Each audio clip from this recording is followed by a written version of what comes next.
Guys, I'm sure no one really got a fight. I was just messing around because you sometimes have to.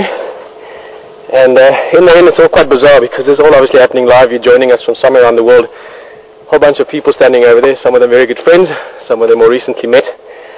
But I think a big part for me with this kind of stuff is obviously it's interesting. We've learned some things from Yuri, and I'm sure in future hopefully you'll join us again and show us some other things, tell us some other things. But then it's also just good to have fun. It's nice to be jumping in the water and get yourself full of mud. See where these animals live and realize that in the end we're part of the same space. We're not intruding, we're just running around in the mud looking at things. So anyway, that's all I had to say really. I think I want to get dry quickly. Who else? Josh? Did you have fun? Good man. Alright, well, I'm going to change quickly.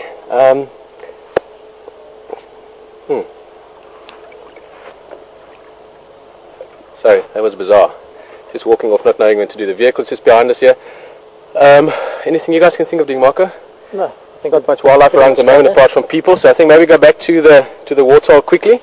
I'm going to change. I've got some dry clothes here, I think, and we'll see just now. It's quite empty, or quite low, shall I say. There's only about that much water in most of it before you get to the mud. And obviously the mud itself, I tended to, let me just show you there about, deeper than that, right that deep. Every step I took, well over my knees into the mud. So obviously there's a lot of moisture and water retained in the mud, but inevitably or eventually what will happen, if this does dry up, those catfish actually they sort of shake themselves or move themselves deeper and deeper into the mud, and they can stay in there for up to 3 years without rain. So it's not a case that these fish are going to die if there's no rain, but hopefully this water will hold through till summer.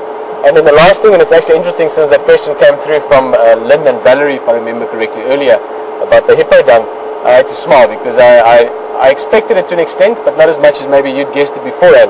When I was right there in that deeper section where Humga hangs out, there's literally a hollow in the mud. The water is much deeper there relative to the mud content. Obviously he sort of splays it out and moves it out with little wave movements. But the amount of dung relative to mud there was quite phenomenal. When I came back out, even my hat had dung covered all over it. Of course not a problem, it's all grass, so nothing to worry about. Alright, let's go enjoy again. Marco's sitting behind the camera. Thanks Marco, it was always nice to know that you behind the camera in the control center. Also Peter that side. All a lot of fun, and yeah, let's go look around.